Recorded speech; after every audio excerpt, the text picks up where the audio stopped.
While his wife was working at home, tidying up and washing the dishes, her husband was quietly watching TV. At that moment, his phone rings, and she, from the kitchen, gets curious to know who would be calling to him. Quickly he gets up to see who was calling. And he says that it was the company's staff and that he would answer in the room. She finds it very strange, but agrees. On the other side, it was actually a woman called Amanda. Annoyed, he tells that he has asked her 1,000 times not to call at that time and asks to stop doing that and for her to wait. Angrily, he asks her to be careful, because they were almost discovered. What he didn't realize is that his wife was listening to everything behind the door. But she left before he suspected it. He arrives at the kitchen and says that he needs to leave urgently, because his boss asked him to be at work in 15 minutes. She says that lunch is ready, and he asked her to put the food into the freeze as he would have lunch later. She, pretending not to know anything, says goodbye to her husband.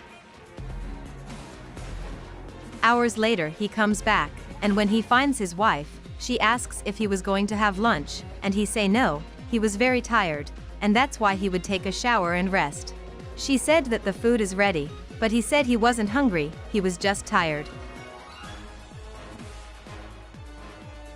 Minutes later, while he was sleeping, she decided to put his plan into action. Even though it was dangerous, she decided to take her husband's cell phone to see if he had any compromising messages.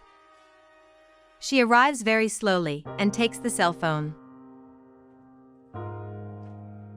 And when she opens the phone, she can't believe what she sees. She's quite surprised, and she says that it wouldn't be like this, and he would pay for everything he had done to her. After a few hours, after a good rest, he starts to wake up. He was very tired for the morning he had had, and when he woke up he noticed that his cell phone was no longer in the place that he had put it. So he despairs, because he knew that his wife could not catch it, otherwise she would find out everything he was doing hidden, and he goes around the house looking. Not knowing what to do, he suspiciously asks his wife if she had seen his cell phone. So she says yes, and wanna know why he's so scared. In that instant, she starts to say everything she thinks about him, about knowing he's been cheating on her, even after everything she's done for him, and she continues to curse him, saying that he would pay for all that, and that she saw all his betrayal talks. She said he doesn't know him, because she lived a long time and never suspected anything, but that now she knows everything what J.E. was capable of doing, and that she's ashamed of him. He, who until then had been listening quietly, began to say that if she really wanted to know the truth, he would say. And in a rude way, he says that he is leaving home, that he doesn't love her anymore, and that he wants a divorce immediately, because he can't stand this life anymore, and that it would be impossible to live in the same house with her. She questions him about the separation, says that ending a marriage wouldn't be that simple, but that if it was what he really wanted, that he could leave, but for him to remember that one day the bill would arrive, and that he would to repent. And taking a small backpack, he said that this is his best decision, because he couldn't stand this woman anymore, and that he would be happy with someone else, and that he would live her life. And very decidedly, he leaves without saying goodbye.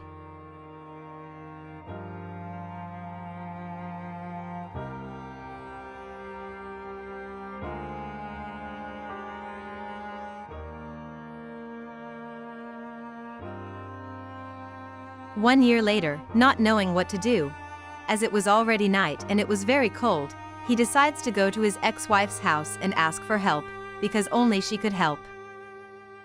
So he calls out to her with high hopes of being helped. When she opens the door, she doesn't believe what she sees, and wants to know what he wants.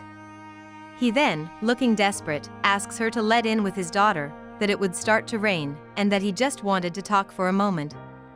He asks her to have mercy, and to at least listen to him, because no one else who could help. She is surprised to know that the child was his daughter, and she wanted to know what happened. Then, he says he would explain, but that he needed to go inside. At this point, she says he would let him in only for the sake of the child. So he thanks her and goes inside the house.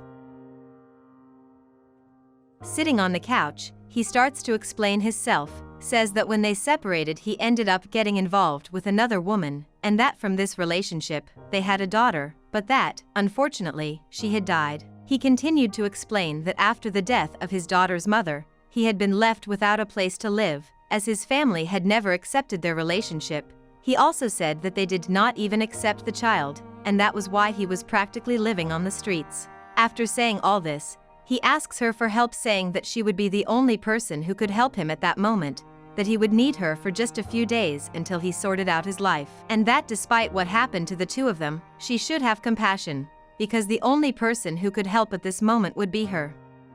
And he asks with all his heart to stay in her house for a few days.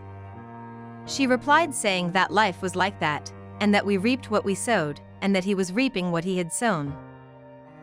Said she remembers the day he left home, and she asked him not to do that.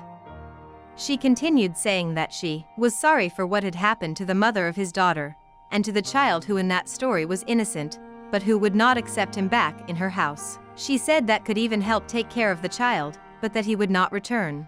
Desperate, he keeps insisting and asking her to reconsider, as he had nowhere else to go, says that he would only need a few more days to get his life together, and that as soon as everything was resolved, he would get out of her house. He continues to insist, but she remains unyielding, says that the child could stay, that she would help take care of the child, but that he would never return to her life.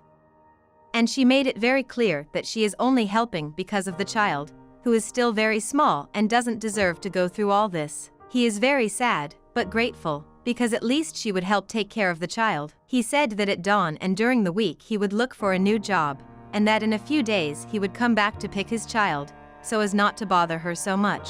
He had some diapers in his backpack and also had some clothes, and that if she needed to, just call and he'd come back. She then said that he could go in peace, because she would take good care of the baby. And that's really what she did. She took care of the child as if it were her own. And one day, while putting the child to sleep, she saw that her ex-husband was calling to her cell phone.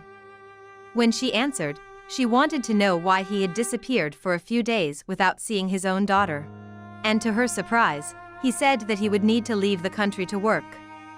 She gets upset and asks him not to do that to his own daughter and to her. He says it was a difficult decision, but there was no other way. She complains, says that he can't abandon that child, and he responds saying that he wouldn't do that, because he was leaving with a very responsible person. He asks her to take care of the child, and that he never let the child forget that he is the father, and he insists asking him not to do that, but he turns off his cell phone.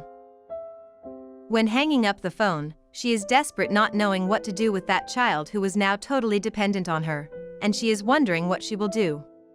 Then he remembered to call her motors and ask for advice.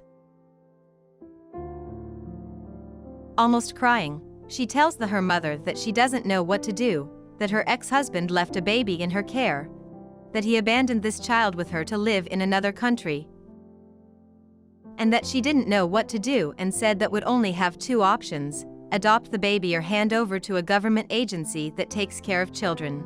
Her mother asks her if she likes the child, and at that moment, she confesses to her mother that she loves that child as if she were her daughter, and that she was choosing at that moment to adopt the child, and from that moment on, she was his daughter.